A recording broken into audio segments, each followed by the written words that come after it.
ಇವತ್ತು ಬೆಳಗಿನ ಜಾವ 5 ಗಂಟೆಯಲ್ಲಿ ಸಣ್ಣ ನೀರಾವರಿ ಸಚಿವರಾದಂಥ ಪುಟ್ಟರಾಜು ಮತ್ತು ಅವರ ಸಂಬಂಧಿಕರು ಹಾಗೆ ಪಿಡಬ್ಲ್ಯೂಡಿ ಸಚಿವರಾದಂಥ ಎಚ್ ಡಿ ರೇವಣ್ಣ ಅವರ ಸಂಬಂಧಿಕರ ಮನೆಗಳ ಮೇಲೆ ಐ ಟಿ ದಾಳಿ ಆಗಿರೋದು ಪತ್ರಿಕೆ ಮತ್ತು ಟಿ ವಿ ಮೂಲಕ ಪ್ರಸಾರಗೊಂಡಿದೆ. ಬಹುಶಃ ಇದೇನು ಹೊಸ್ತಲ್ಲ.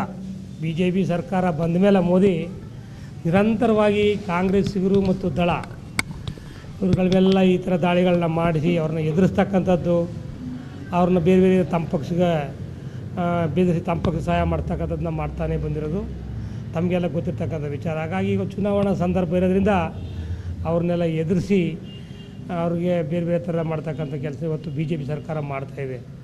BJP ಸರ್ಕಾರ ಯಾವುದನ್ನು ಸಹ ನ್ಯಾಯವಾದ ರೀತಿಯಲ್ಲಿ ಮಾಡಿಲ್ಲ, ಎಲ್ಲ ಮೋಸದ ಮುಂದೆ ಮಾಡ್ತಕ್ಕಂಥದ್ದು.